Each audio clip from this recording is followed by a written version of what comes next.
Hi there, folks. This is my presentation about the mineral zinc. The background of the mineral. Zinc is an essential mineral that is naturally present in some foods, added to others, and available as a dietary supplement. Zinc seems apparent with over-the-counter cold remedies and even lozenges. This mineral helps with cellular metabolism, along with being responsible in about 100 enzymes. But that's not all what this mineral does to the human body. It helps immensely with development of our bodies during our childhood, adolescence, and adulthood. Discovery of the mineral. The Romans knew about the existence of the metal, but barely used it at the time, so it was present around 220 BCE. Until it was first recognized as a metal in its own right in India, and the waste from a zinc smelter as a war in Rajasthan testifies to the large scale on which it was refined during the period of 11,000 to 15,000 CE, modern times. Along there was a shipwreck in China, and it apparently got a boat was sank until later in the century, around 1668, it was found by a Swedish man. But it didn't, it wasn't a Flemish metallurgist. In 1668, Flemish metallurgy people Maurice de Respoir reported the extraction of metallic zinc from zinc oxide, but as far as Europe was concerned, zinc was discovered by the German chemist Andreas Marggraf in 1746. But the same zinc does have German origins, but the actual word itself hails from the word zinc from the Persian Empire that translates to the word of stone. Where does the name come from? The name zinc does have a German origin, but the actual word comes from the Persian language and will translate to modern English, which would mean stone. What importance does zinc have? Zinc is found in cells throughout the body. It is needed for the body's defensive immune system to properly work. It works a role in cell division, cell growth, wound healing, as it was mentioned earlier. Zinc is used in about 100 enzymes, and 2 examples from those enzymes would be that of thyroid and bone formation. For the likes of thyroids, zinc would make a hormone called THR, which then signals the thyroid to make its own hormones, and then converts proteins to amino acids, and along with breaks down carbohydrates for us. For the likes of bone formation, zinc helps the body produce collagen and alkaline phosphate (ALP), which plays a major factor for bone formation. How does it do it all of this? Most people would know zinc, as it does come into talk of helping the body with its immune system and preventing symptoms of the common cold in its early stages, but there's more technical terms whenever the immune system comes into the picture. Zinc is found in the mucosal secretions of the respiratory system and on the surface of lungs and throat, and along the lining of the intestine.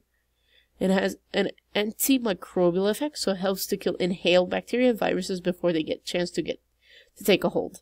Zinc is also secreted in the saliva and the mucosal membranes of the digestive system to kill any ingested invaders. Interactions with other minerals and vitamins. Zinc toxicity can occur in both acute and chronic forms. Acute adverse effects of high zinc intake include nausea, vomiting, loss of appetite, abdominal cramps, diarrhea, and headaches. There's been apparent intakes of people in research throughout the years.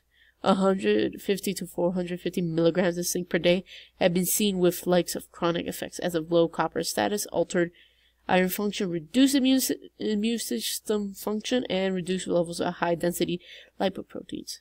So, to be truly honest, both of these are negative as it can get. There hasn't been much of a positive side whenever zinc is involved with overtaking and with medication. And along with another case that comes into gel-based products, one can lose their sense of smell and taste.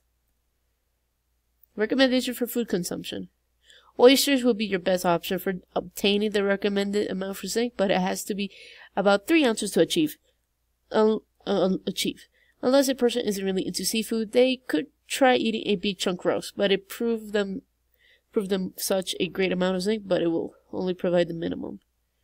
But lastly, another seafood source for zinc is that of Alaskan king crab, braised, cooked, however you wish, which provides just the minimum for zinc. But for vegetarian options are various. Top of them would be the likes of cashews and chickpeas.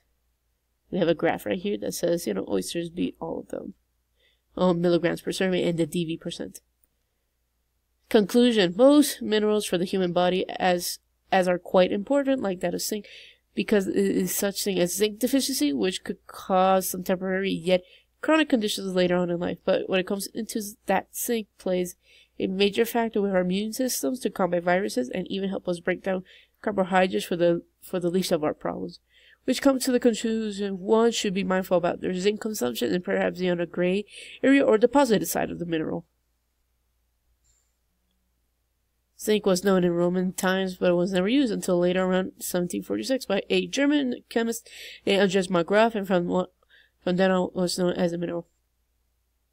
Zinc plays a role within 100 enzymes, even including the importance of wound healing, immune systems, protein synthesis, DNA synthesis, and cell division. And lastly, it helps with bone formation, whatever the human body during childhood, adolescence, and even adulthood. Recommendations. Oysters are the best options for the best outcome of zinc absorption, along with other options of beef chunk roast and Alaskan king crab. About 3 ounces would be the recommendation by the NFNB, Food and Nutrition Board, along with the Institute of Medicine of National Academies. Another factor would be vary with gender. Males require more than females unless they're pregnant. Around the ages of 14 to 18, males require about 11 milligrams of zinc, and at the same age line, females only require about 9 milligrams for the minimum zinc.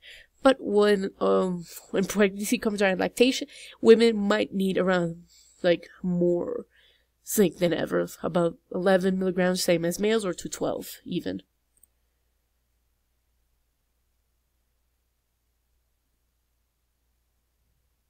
Here's a chart to prove that, and my references. Thank you for listening on, and have a nice day and weekend.